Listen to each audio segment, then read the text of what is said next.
Do you guys want to know how to make a classic house piano that sounds like something Calvin Harris or Sonny Fodera would have in their track?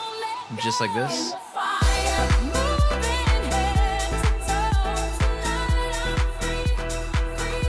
Alrighty guys, so that was the sound I'll be working on today, and if you're new here, I'm Josh with the Preset Bros, and our goal here is to break down the sounds your favorite artists use so you can start using them too. Also, feel free to like and subscribe if you guys want. Also, we have a whole free preset pack for you down below, so don't forget to check that out. Alrighty guys, we're going to break the sound down into 3 steps. Step 1, we're going to focus on tonality. Step 2, we're going to focus on shaping the sound. And step 3, we're going to finish it off with some effects. Be sure to stick around to the end though, because we do have a bonus step that might just change your life. Alright, let's go ahead and hear that sound soloed really quick.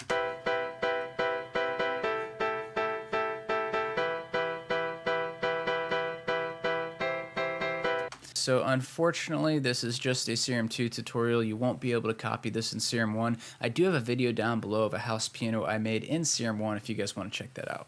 Step 1, tonality. Alright guys, so we're going to start in the oscillator section, and traditionally this is where you'd load in a wavetable, but in Serum 2 they have a new feature where you can actually choose what you want your oscillator to do. So if you do this drop down menu right here under multi-sample, they have a few options here. Today we're going to do the multi-sample option.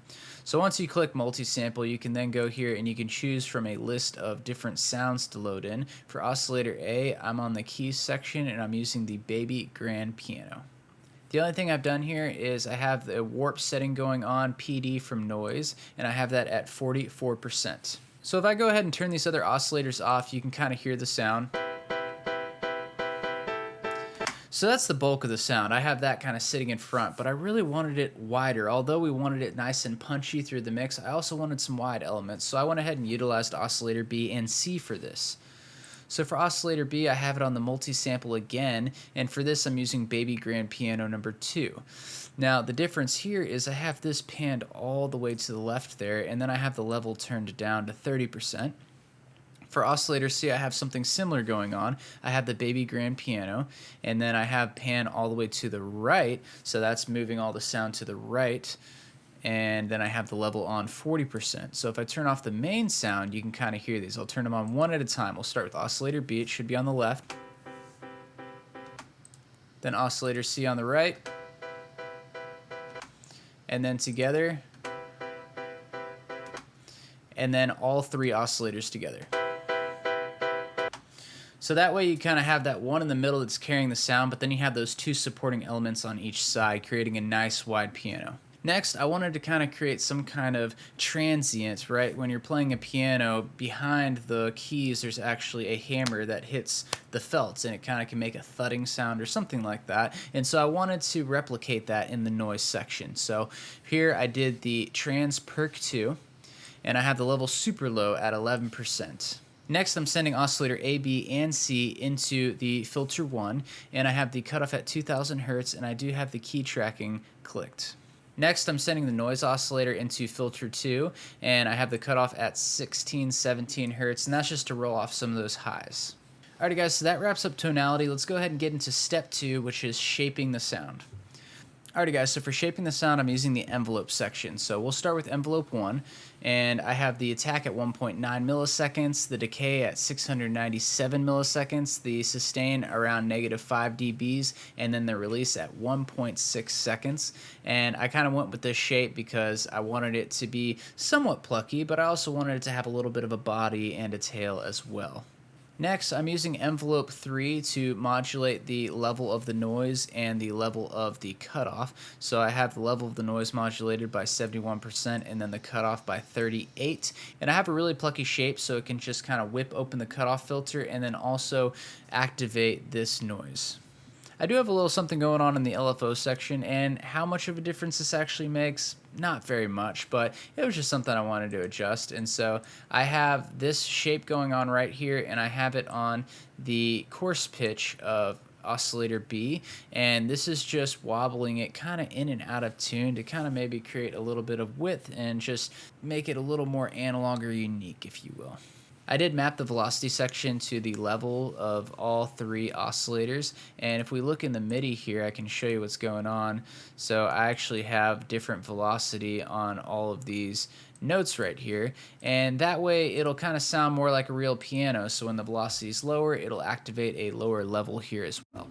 Alright guys, so that wraps up shaping the sound. Let's jump into some effects. Alright, so for the effects, I wanted to keep it really simple. So I started out with a little bit of distortion on the hard clip setting. I have the drive at 50%, the mix at 100. Next, I'm just using an EQ, and I just have a low shelf here. I'm decreasing it by negative 6.5 dBs, and I just wanted to roll off some of those lows. Again, we wanted it a nice, thin, sharp sound. And I also picked out the most prominent frequency range in the sound, in my opinion, which came out about 1980 hertz, and I boosted that by 3. Next, I went with a multi-band compressor. I wanted to kind of make the sound a little more consistent, again, since this was a rhythm instrument. And then I also wanted to kind of give it that nice sparkle that a multi-band compressor does to the actual sound. I finished off with a vintage reverb, and I just have the size at 29, all these knobs I didn't even touch, and then the mix knob at 31%. That pretty much wraps up the effects. Let's go ahead and get to the bonus section. Alrighty guys, and for the bonus tip today, I wanted to show you how to layer your sound. So I went ahead and layered with another piano. So I took the Ableton stock grand piano right here, and this is what that sounds like. So it's a nice piano. I've used it so many times in my music, but it doesn't have that sharp brightness that we have in the piano that we built together today. And so if we want to listen to our piano again, huge difference. And so what I'm going to do is I'm going to play our piano, and then I will A and B this supporting piano so you can hear just how much of a difference adding that layer does.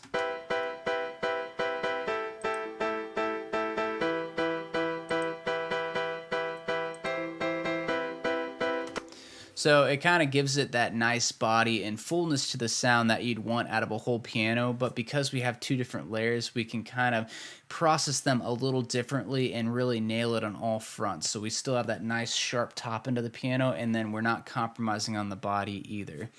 Layering is such a powerful tool in music. A lot of guys will try to get one Serum preset and have it do absolutely everything, and it's just really hard to do that. It's really hard to really nail the top end of a sound and a low end at the same time.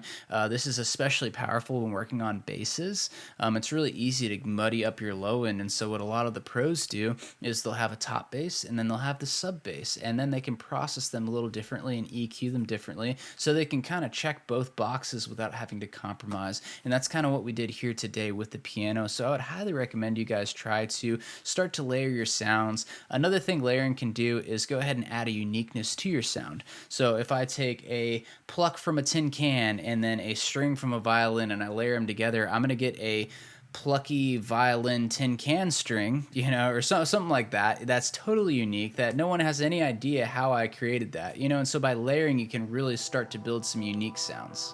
So we have a really nice piano for our house track now, but that's just one of many elements. If you guys want to learn how to make an awesome house bass, go ahead and check out this video right here. Peace!